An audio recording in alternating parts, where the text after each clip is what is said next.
last week I was 2-3, but overall I am 9-6 when it comes to my spread predictions for top of the line. If you ask me, that's pretty good, but it could obviously be a lot better, which is why I'm going to go for 4-1 this weekend. So, to start it off, I'm going to, once again, do an Eagles game right here. Bears at Eagles. The spread is at 4.5. I'm going to take the Eagles on this. And again, with the Eagles, well, I've been on fire with them, first of all. And also with the Eagles, their defense has gone healthier and has been getting healthier. And I said the exact same thing when they played against the Bills last week. Again, their defense, although it's not fully at strength or fully all together, they're not facing a great offense led by Mitchell Trubisky. They're not. So there's only so much greatness that they have, or they only have to be so great to stop the Bears' offense. And again, the key here is just the Eagles' offense maintaining the ball, doing what it needs to do, scoring, and not turning the ball over. It's really, really simple. It's the exact same formula as they played with against the Bills. Do what you need to do. Don't let the Bears score because they're not a great offense. Same with the Bills. And don't turn the ball over. It's as simple as that. I take the Eagles right here. Next, I have the Colts at the Steelers. The spread is at 1. I'm having the Colts right here, -1. The Colts offense has been on and off this whole season, really. But I believe that this week, their offense will be on against the Steelers. The Steelers are coming off a short week, and that involves a Monday Night Football game against the Dolphins, where the score was unnecessarily close for the first half. It looked pretty bad for the Steelers, and there were memes floating around the whole internet about, oh, the Steelers are really going to lose to the Dolphins. And then the Dolphins remembered, oh, wait, we're tanking. And then they snapped back to their old ways of not winning. And Mason Rudolph has had his moments throughout this whole season, but come on. This Colts defense is something else. It's really, really good, and it's going to dominate the Steelers team. I'm taking the Colts at a 1-point spread, -1. And then this 1-point spread seems like just too low for me. I expect it to go up by the time this video is published. Next, I have the Lions at the Raiders. Now, the Raiders are actually favored here via the spread by 2 points here. Now, that's interesting. That is very interesting. And I can see why. Although the Lions have averaged over their past 5 games 28 points per game, which means that they're very, very capable of scoring. But that's not the issue here. The issue with the Lions is their defense. The Raiders have scored 24 points in each, exactly 24 each in each of their past 4 games. And against this Lions defense, it could very well be much more.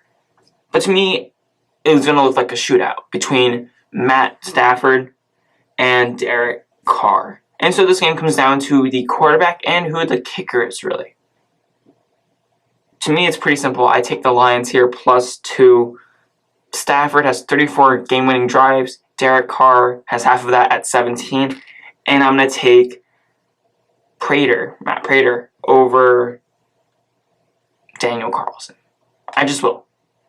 So I have the Lions here +2. The fourth game that I have is the Browns at the Broncos. Now, this is pretty easy. I'm taking the Browns here. The spread's at 4. I'm taking the Browns -4. The Broncos are going to be playing with the backup quarterback. And unless he's Gardner Minshew, who just not really dominates the league, but you get what I'm saying, who does a really, really good job at being quarterback. I don't think that backup quarterback for the Broncos is going to be able to overcome this Cleveland Browns pass rush and defense, because that defense and pass rush is amazing. So the Browns should win this pretty convincingly in the blowout, as long as they do not shoot themselves in the foot like they have been doing for the past couple weeks with penalties and turnovers.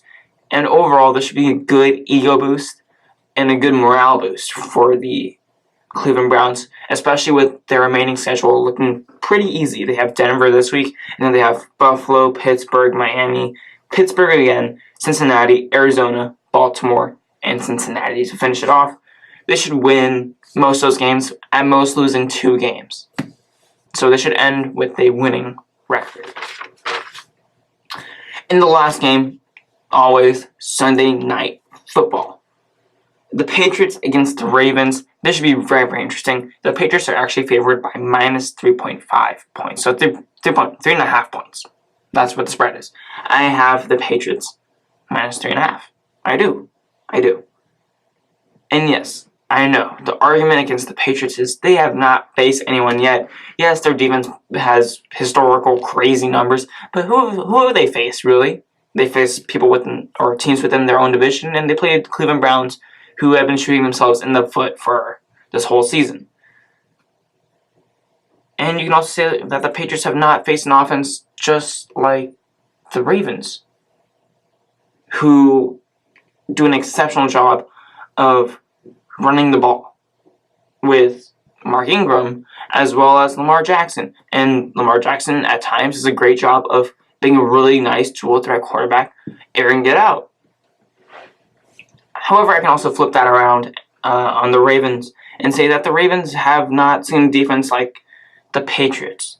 And the last time that the Ravens have played a legitimate defense, or a decent defense at that, was against the Cleveland Browns, where they got blown out. So I'm sticking with the Patriots. I trust Bill Belichick and Tom Brady, who is 14-10 on Sunday Night Football, to walk out of Baltimore with a win by more than 3.5 points. I just do.